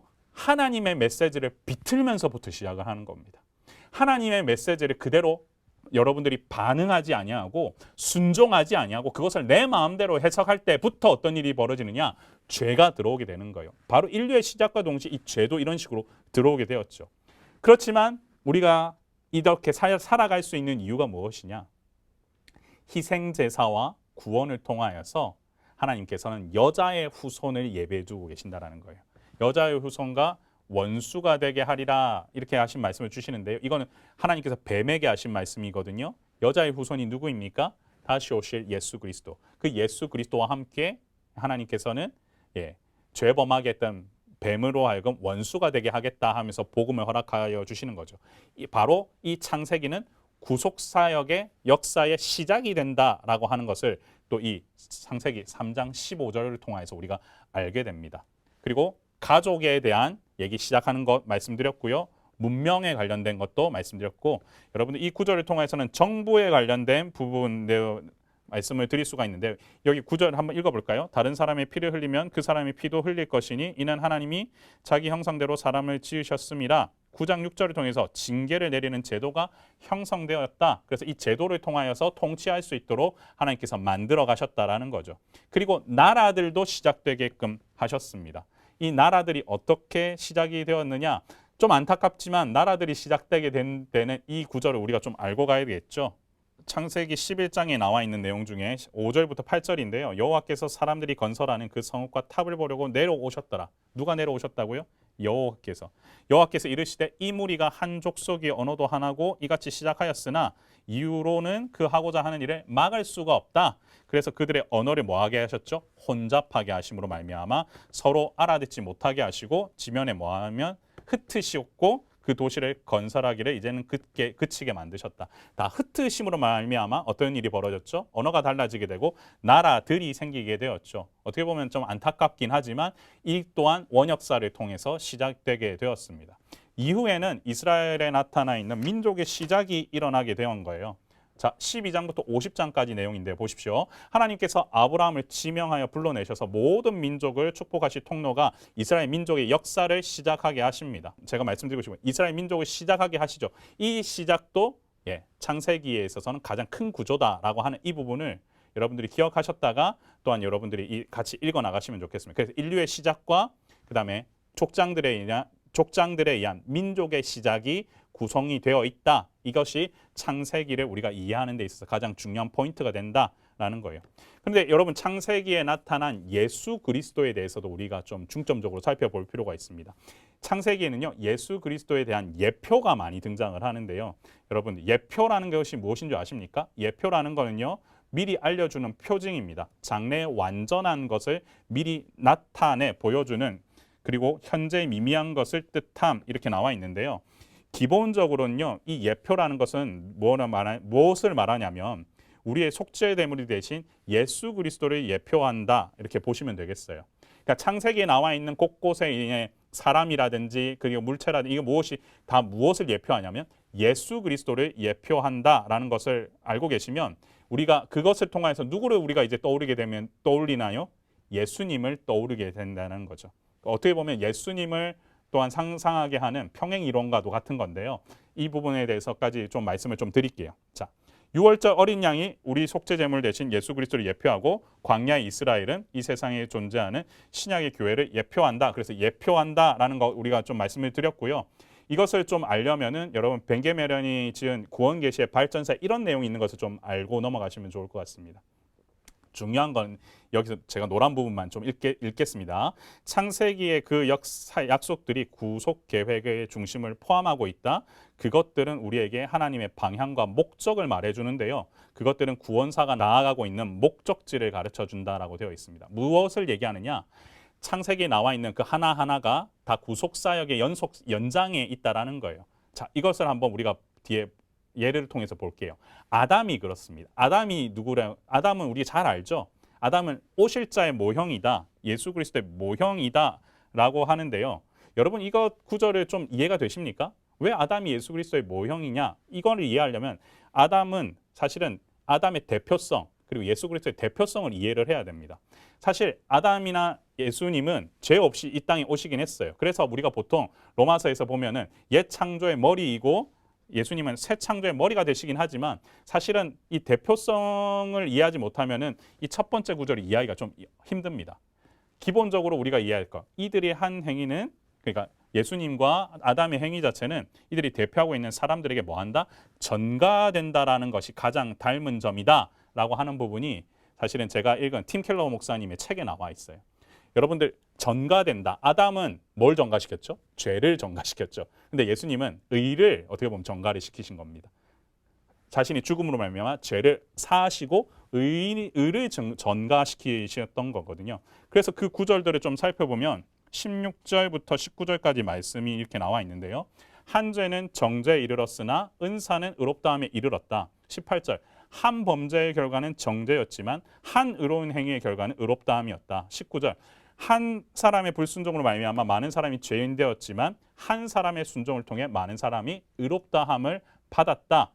무엇입니까? 대표성으로 서로가 뭐가 드러나게 된다라는 거죠. 그래서 이 아담을 통하여서도 누가 드러나게 된다라는 겁니까? 예수 그리스도를 예표하고 있다라는 것들을 우리가 알 수 있게 된다라는 겁니다.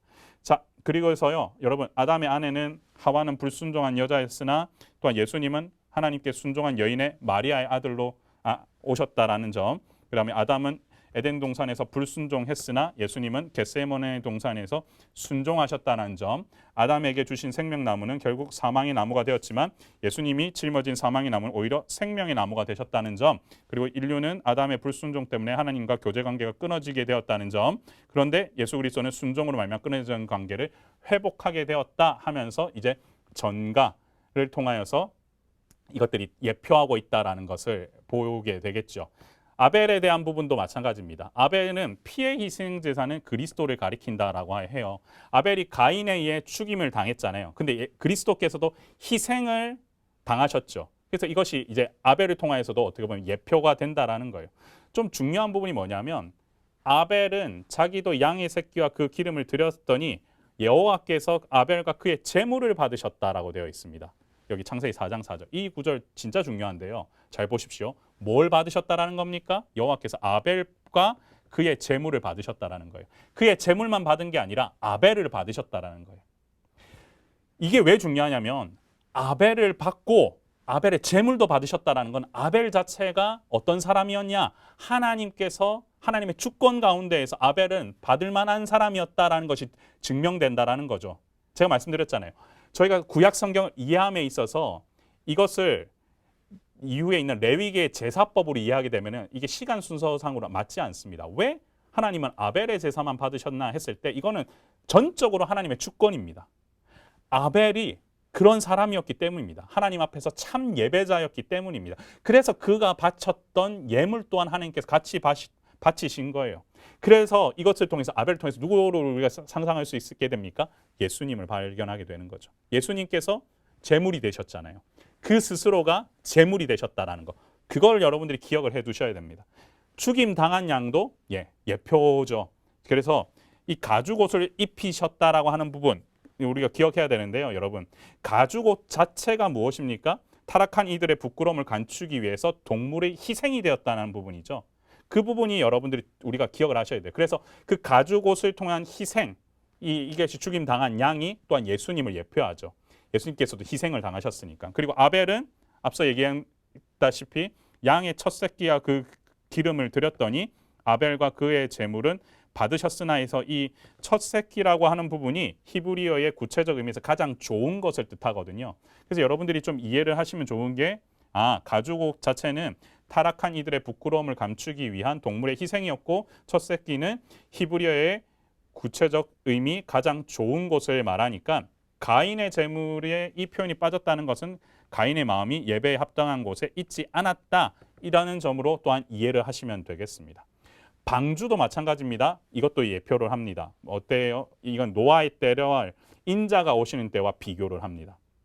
창세기를 보면서 노아의 때 이것은 인자가 오실 때와 비슷하구나 우리가 볼 수가 있거든요. 인류에 대한 하나님의 사랑은 노아와 그 가족을 위해 방주의 피난처를 만들어 주심에 드러난다.